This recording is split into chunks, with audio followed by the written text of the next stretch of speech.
오늘 아침 하나님께서 우리에게 주시는 말씀 로마서 4장 20절로 22절까지의 말씀입니다.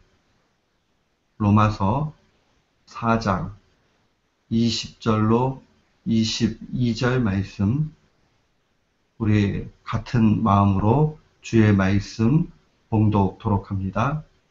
믿음이 없어 하나님의 약속을 의심치 않고 믿음에 견고하여져서 하나님께 영광을 돌리며 약속하신 그것을 또한 능히 이루실 줄을 확신하였으니 그러므로 이것을 저에게 의로 여기셨느니라. 아멘. 저는 오늘 본문 말씀을 통해서 믿음의 근거는 하나님의 약속이다 라는 제목으로 주의 말씀을 선포하도록 하겠습니다. 신자의 삶에 있어서 가장 중요한 것 무엇이냐? 바로 믿음입니다.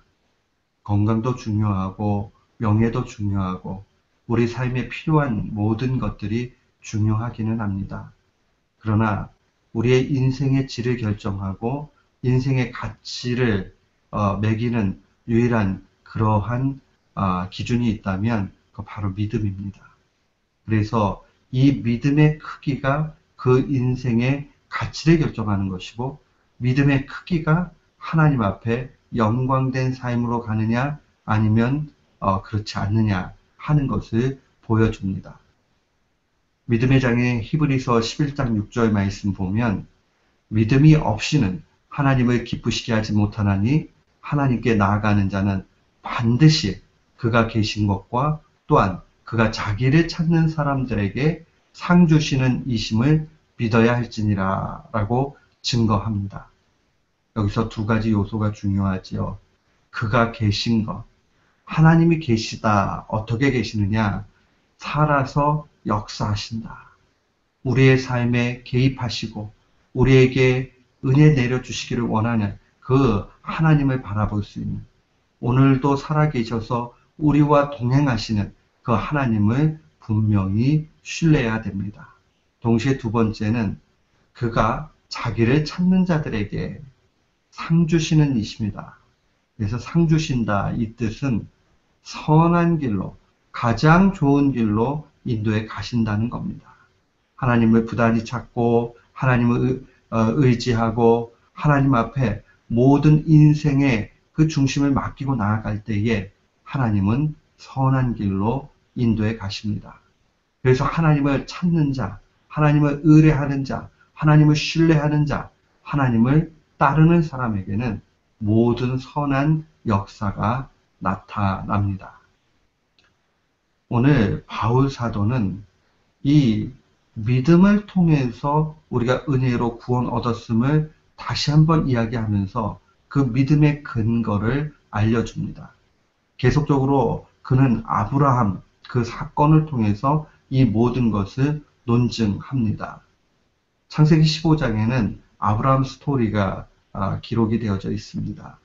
특별히 그의 후사, 상속자지요. 상속자에 대한 그러한 말씀입니다. 1절부터 6절 말씀에 보면 아브라함이 가로되 주 여호와여 무엇을 내게 주시려니까? 나는 무자하오니 난 자식이 없사오니 나의 상속자는 이 다메섹 엘리에셀입니다. 라고 그렇게 이야기하죠. 아브라함이 또 가로되 주께서 내게 씨를 주지 아니하셨으니, 그러니까 씨를 주지 않으셨다는 것은 자녀를 주지 않으셨다는 거죠.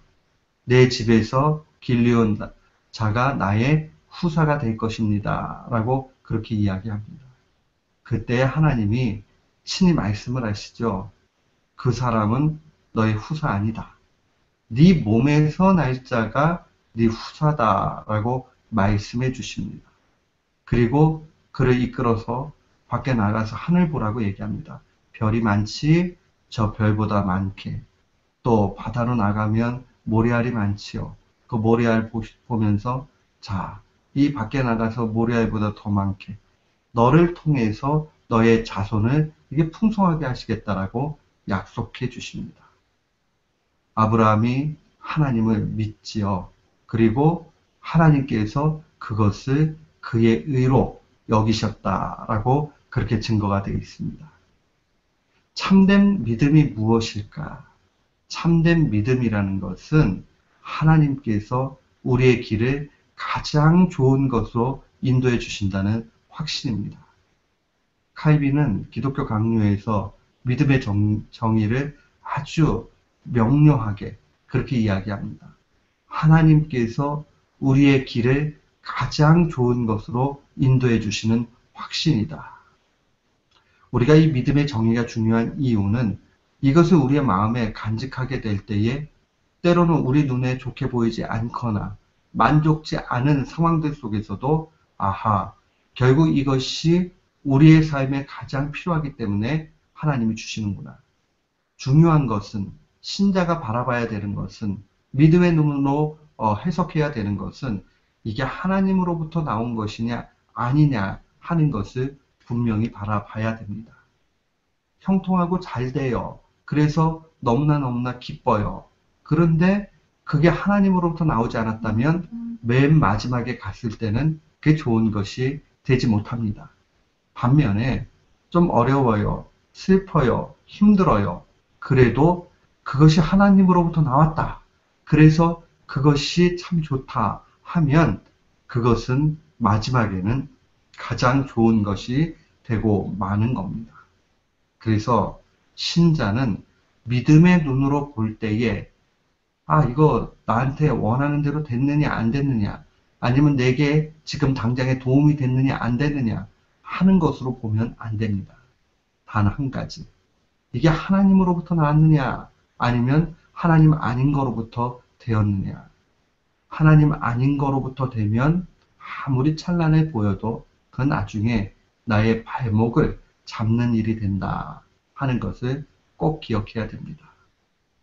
오늘 본문 말씀을 깊이 묵상해 보면 21절에 약속하신 그것을 또한 능히 이루실 줄을 확신했다라고 그렇게 증거를 합니다. 결국 이 말씀 가운데 보여주는 게 이 참된 믿음의 근거가 하나님 약속 가운데 있었다는 겁니다. 우리가 믿음 이러면 자칫 잘못하면 주관적인 자기의 심리적 상태를 표현하는 것처럼 보입니다. 그래서 주관적인 자기의 심리적 동의가 나타나게 되면 참된 믿음이고 아니면 아닌 것처럼 생각이 들어요.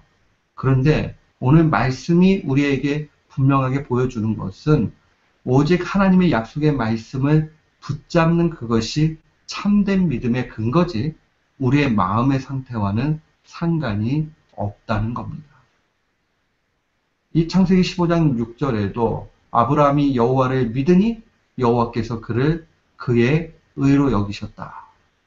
여호와를 믿으니 여호와의 무엇을 믿었느냐라고 얘기했을 때에 그 4절과 5절에 있는 하나님의 약속, 내가 너를 통해서 후사를 주겠다, 자녀를 주겠다 하는 겁니다. 그러니까 바울 사도는 이 본문을 해석하기를 로마서 4장 21절에 능히 이루실 줄을 확신했다라고 그렇게 증거합니다. 사랑하는 성도 여러분, 우리의 믿음이요, 내가 그냥 덮어놓고 믿어지면 믿음이 크고 그게 아니면 믿음이 작고 하는 그 얘기가 아니에요.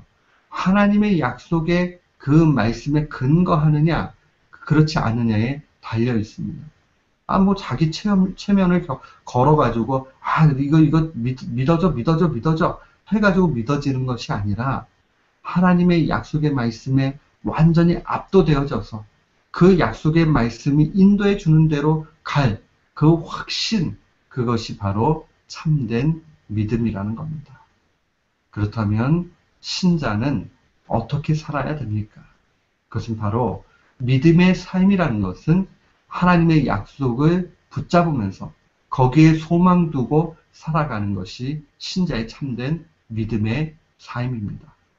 믿음이 좋은 신자가 되었다 하는 것은 하나님의 약속의 말씀을 날마다 붙잡고 신뢰하면서 그 안에서만 소망을 발견하는 겁니다. 우리 각자에게는 그 순간순간과 또한 사람들마다 다르게 하나님이 주시는 약속의 구체적인 메시지가 있습니다. 우리는 그 메시지를 분명히 귀하게 여겨야 됩니다. 하나님께서 내 인생 가운데 어떻게 개입하시고 인도해 가시고 그 약속의 메시지를 이루어 주시는가. 그것을 바라보면서 흔들리지 않고 나아가는 신자, 그 신자가 참된 신앙의 길을 살아가는 겁니다. 오늘 이 말씀을 우리의 마음에 꼭 기억하십시오. 믿음의 삶은 하나님의 약속을 기초로 하고 하나님의 약속에 소망을 듭니다. 오늘도 우리가 살아가면서 하나님 내게 어떠한 약속의 메시지를 주시는가 여기에 집중해야 됩니다.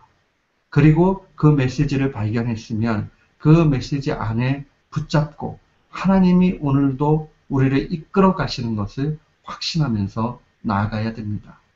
사랑하는 성도 여러분, 이 말씀을 마음에 깊이 간직하고 날마다 하나님의 약속에서 승리하면서 나아가는 귀한 교우들 되시기를 주님의 이름으로 축원합니다. 아멘.